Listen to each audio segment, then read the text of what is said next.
Pastor, qual a experiência assim espiritual que você considera mais forte que você teve?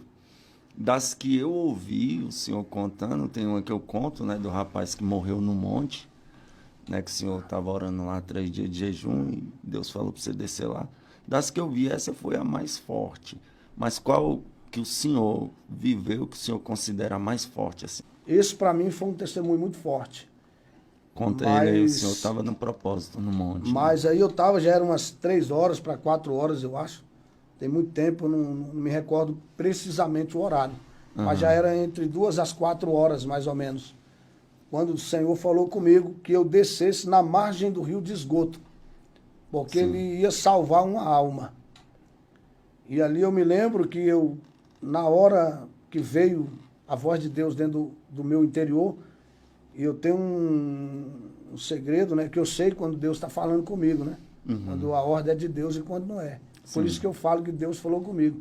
Porque é um segredo que eu tenho com Deus. E quando o Senhor fala comigo no meu interior, eu entendo Sim, direitinho a ordem, né? E ali o Senhor falou comigo, no meu coração e na minha mente, muito forte. E falou, desce, e claramente detalhou. Uhum. Desce na margem do rio de esgoto, que eu vou salvar uma alma. Nessa época, o meu irmão, o evangelista Wellington Batista, estava preso, né, no CDP. Uhum. Minha mãe sofria muito visitando ele na cadeia. O último irmão meu, que ainda não era resgatado, né, e minha mãe sofria muito visitando ele, e eu tinha dó da minha mãe. E nessa hora eu falei assim, primeiro eu pensei, falei, eu acho que eu estou ficando doido. Ouvindo voz aqui no monte uma hora dessa, Uhum. em jejum aqui esse tempo todo.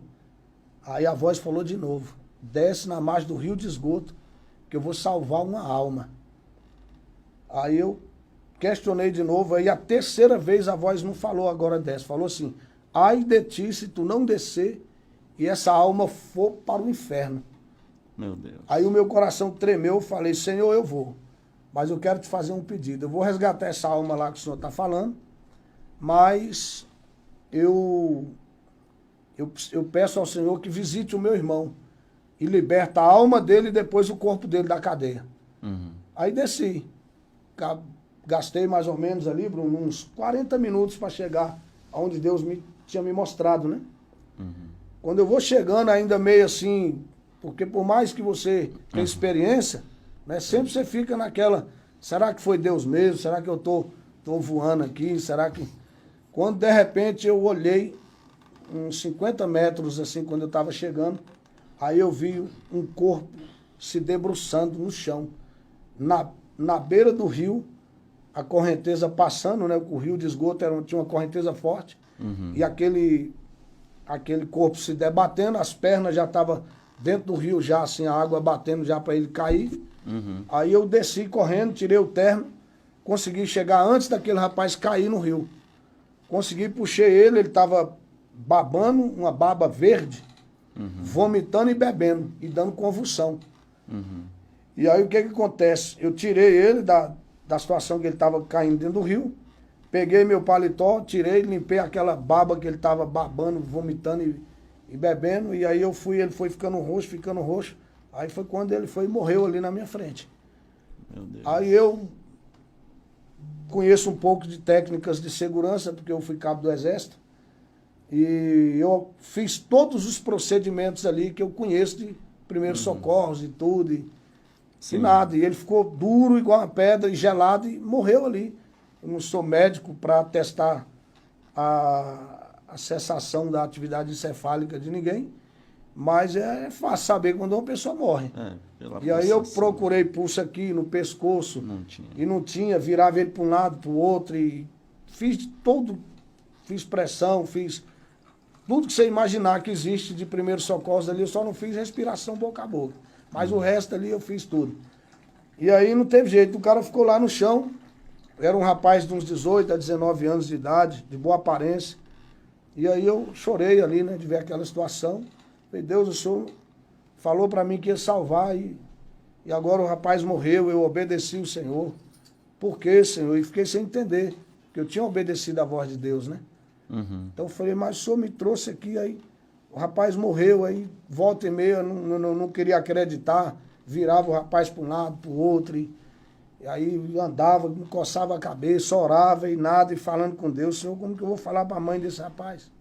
Como que eu vou falar para o pai, para a polícia? O Senhor me trouxe aqui, eu obedeci, eu ouvi a sua voz lá em cima do monte. No mato, só eu e o Senhor aqui, não desce, eu falei para o Senhor que ninguém desce aqui. O Senhor falou que era para mim vir, eu vim. Aí nada, aí sentei, tinha um barranquinho assim, tipo um cupim assim do lado. Aí eu sentei, fiquei ali uns 20 e poucos minutos ali, olhando aquele defunto mesmo. Na expectativa dele levantar ou não, mas para mim eu sabia que ele estava morto. E aí quando eu estou sentado assim, orando, falando com Deus e até chorando ali por aquela situação, a voz tornou a falar comigo. A mesma voz que tinha falado em cima do monte. Falou assim, não te hei dito que se tu crer, tu verás a glória de Deus. Eu sou a ressurreição e a vida. Aquele que crê em mim, ainda que esteja morto, viverá. Glória. Aí na hora eu senti uma convicção muito forte, uma fé sobrenatural. E aí eu coloquei a mão na cabeça, ele estava deitado assim de barriga para cima, né? Aí eu coloquei a mão na cabeça dele assim e falei, espírito da morte, aonde a alma desse rapaz estiver, eu ordeno em nome do Senhor Jesus Cristo que ela retorne para o corpo agora. Quando eu disse assim, ele vomitou. Quando ele vomitou, ele já vomitou pulando. Caiu de joelho, né? O cabelão dele era grandão, veio para frente assim, ele botou as mãos para trás, e aí já caiu manifestado um demônio. E aí o espírito maligno, né, manifestou nele, falou assim, eu sou o espírito da morte. O Exu da morte, parece, não lembro direito. Sou eu que mato na faca, na bala, e foi falando, né? Aí eu lembro até hoje, ele falou, quem mandou você vir aqui? Aí eu falei, o Deus de Daniel 2:22, que revela o profundo e escondido, conhece quem está em trevas e com ele mora a luz. E aí na hora eu falei assim, e o demônio falou assim, quem mandou você vir aqui? O que eu acho interessante é que ele disse assim, ó, essa alma já está no inferno. Meu Deus. Quem entrou no corpo ali foi o espírito. Maligno. Maligno. Ele disse, essa alma já está no inferno. Quem mandou você vir aqui? E aí eu falei, quem mandou foi o Deus de Daniel 2:22 e tal. Aí eu falei, eu não vou te expulsar aqui. Tu tá amarrado em nome de Jesus e eu só vou te expulsar lá em cima do monte, para ficar de testemunho para os irmãos do que Deus fez. Aí fui arrastando, dando ordem para esse demônio andar e foi muito difícil ele chegar lá em cima. Quando já quase assim 6 horas, 18 horas, já chegando lá, alguns irmãos viram eu lá embaixo tentando subir com esse moço endemoniado, desceram, me ajudaram, nós levamos ele lá para cima do monte, e aí fizemos um círculo de oração e começamos a orar para expulsar aquele espírito maligno, né? E ali, quando nós expulsamos o espírito maligno, aquele rapaz foi liberto. Ô Gabriel, eu vou falar um negócio para você, que o que mais me chamou a atenção, pastor Márcio, e é isso que ficou muito forte registrado na minha memória, além de tudo isso que é impactante, né, o que aconteceu, foi a alegria daquele moço. Irmão, você já viu uma torcida de futebol quando o time é campeão da Libertadores ou do Campeonato Brasileiro, ou alguém que ganhou na Mega Sena, ou... pensa juntando tudo isso de felicidade, colocando só dentro de uma pessoa. Eu nunca vi um ser humano esboçar uma reação de felicidade maior do que a que esse rapaz esboçou.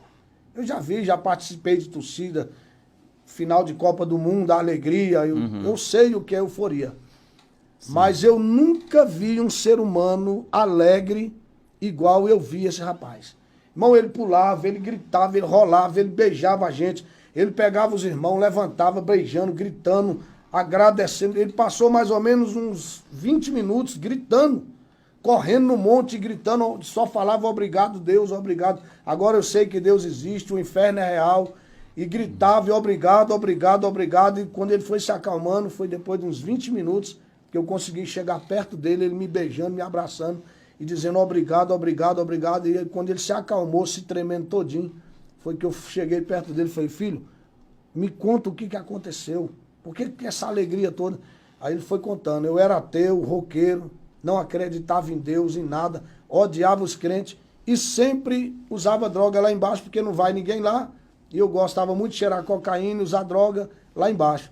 E hoje eu estava usando droga, e quando eu estava sentado lá na beira do rio, usando drogas, foi quando a minha boca começou a adormecer, minha língua começou a enrolar, e eu comecei a passar mal e eu caí.